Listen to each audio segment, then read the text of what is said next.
What's going on, guys? This is not your ordinary guy. No. This is your motivation guy. That's right, your friend, the one and only Keith Allen. Bunch of Crunch Army. Let me ask you this. Who are you inspiring today? Who are you leading today? Who are you influencing with positivity today? I want you to find people this week to influence, to inspire, man, with positive messages, all right? I want you guys to be examples. We're going to change this world one person at a time, and it's going to start with you, all right?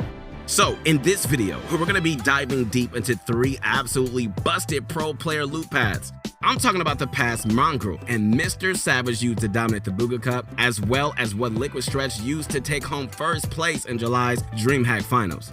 Though we're not only looking at their paths, we're also going to be peeking at the special pro looting strategies they use as well. Some of which I feel like, 99% of us have probably never thought of. So I want you guys to get ready for this, man, because no matter if you play tournaments or only pub matches, anyone can use these loot paths to win. Are you ready for this? I know I am. But of course, these aren't the only loot paths in the game, all right? There are thousands, but sometimes it can be tough to find one that just really fits, right? If that's what you're really having trouble with, hey, I want you to talk to one of our pro coaches at ProGuys.com, all right?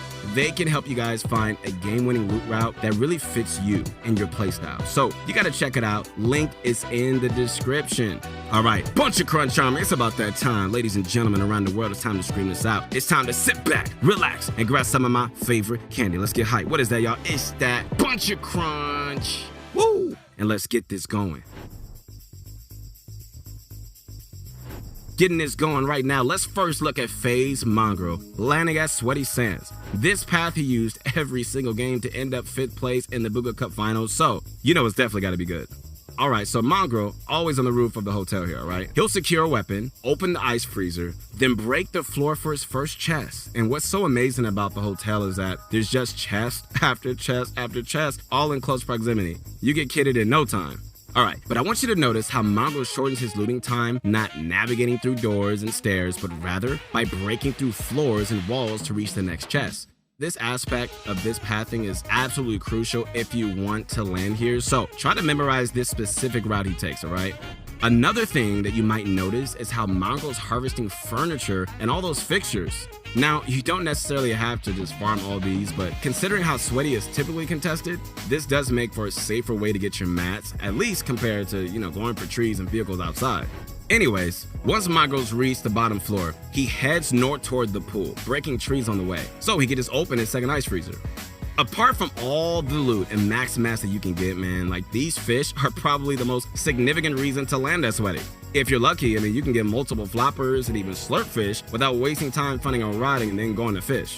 From there, Mongrel goes across the pool, gets another chest, and he heads to the dance hall building next to the hotel. Starting from the roof, he goes downstairs, he gets a chest, and again, he keeps harvesting all the metal and brick fixtures he sees. Though from here, and right here, Mongrel breaks below, harvests some more, and then goes down into the garage for another chest. At this point, Mongrel pauses the farm a little. There aren't really too many sources of brick and Sweaty, but this garage floor here can give a substantial amount. Also in this garage is the 3rd ice freezer and an upgrade bench. And as for the bench, Mongrel will always upgrade if he can take a weapon from blue to purple rarity.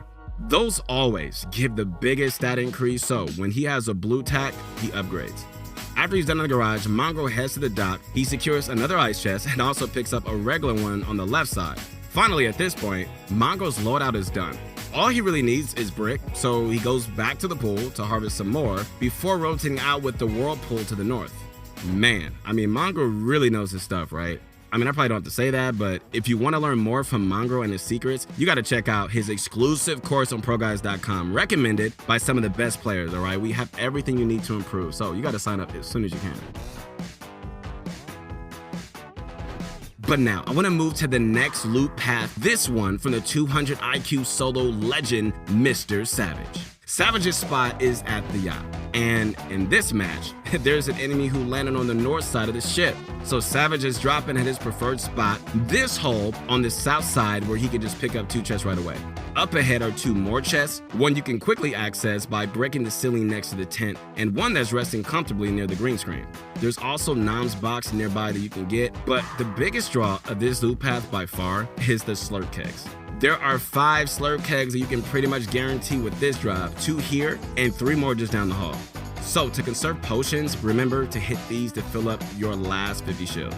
Next to those slurp kegs are some more Noms boxes. From this room, exit to the right and place a cone to break the vent for another chest. Savage heads back into the last room to break the ceiling for another chest, and from here, and I mean like right here, you can actually head south to pick up 2 more chests near the front of the boat. But Savage wants to slay the enemy player that dropped with him. And oh my goodness, just wait to see how he does this one. Savage goes into the restaurant here, leaves a chest unopened, and uses it as bait.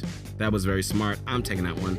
Anyways, Mr. Savage has the entire rest of the yacht to himself now. There's really not too much remaining since the opponent looted the north side. There are some fishing spots in the center you can hit, but Savage is heading to the containers.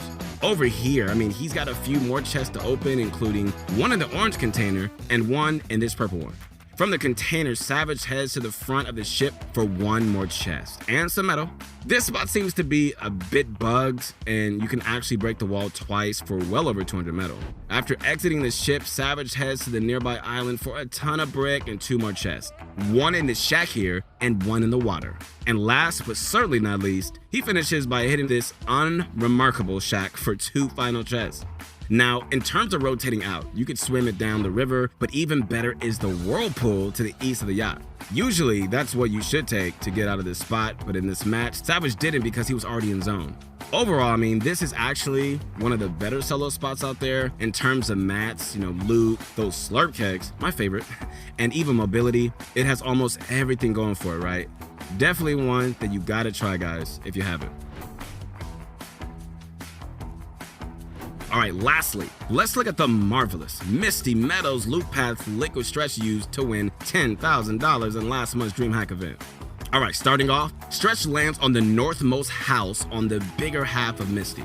First, picks up the roof chest, heads inside, goes to his left, and he breaks his way down. He gets the ammo crate, the Noms box, and then this ammo crate outside.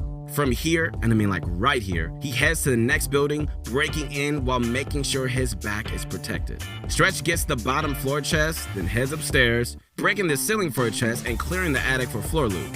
From here, I mean, he breaks out and heads next door. Same thing. He's going to break in here, then place some reverse ramps to cover him while he opens the chest and freezer. After that, Stretch crosses the street, heads inside, and he breaks the ceiling here for another chest. The back door takes Stretch to his next house, but first, he stops for a bit for mats.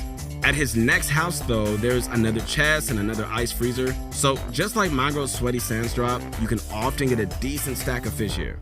Okay, so after Stretch is done with this house, he heads for the chest underneath the bridge, but afterward goes back toward the 2 houses he's already looted. And you might be asking here, wait, why didn't he just loot the entire thing before? Okay, our guess is that he's leaving early to secure the next house on his path before an opponent goes to get it first. And that makes sense, right? It's not like someone's going to just go pick up his leftover chest in the house that already looks looted, but they might go to the unlooted house and just take it before Stretch can. So by doing this, Stretch is effectively marking more territory and secure more loot. Alright, once Stretch is done getting the loot he's left behind, you know what else he does? He gets the loot others left behind as well.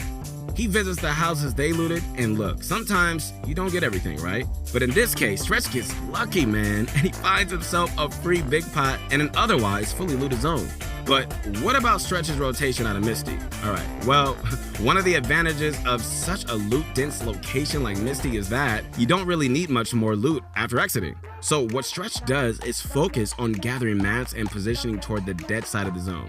For instance, zone pulls northeast, Stretch heads east up the mountain, checks for the henchman chest, then harvests the yellow bridge to fill up his metal all the way up. Lastly, from here, he heads toward Caddy Corner to see what he can clean up. He'll look to third party any player still fighting, and any leftover chests or vault loot he can just scoop up.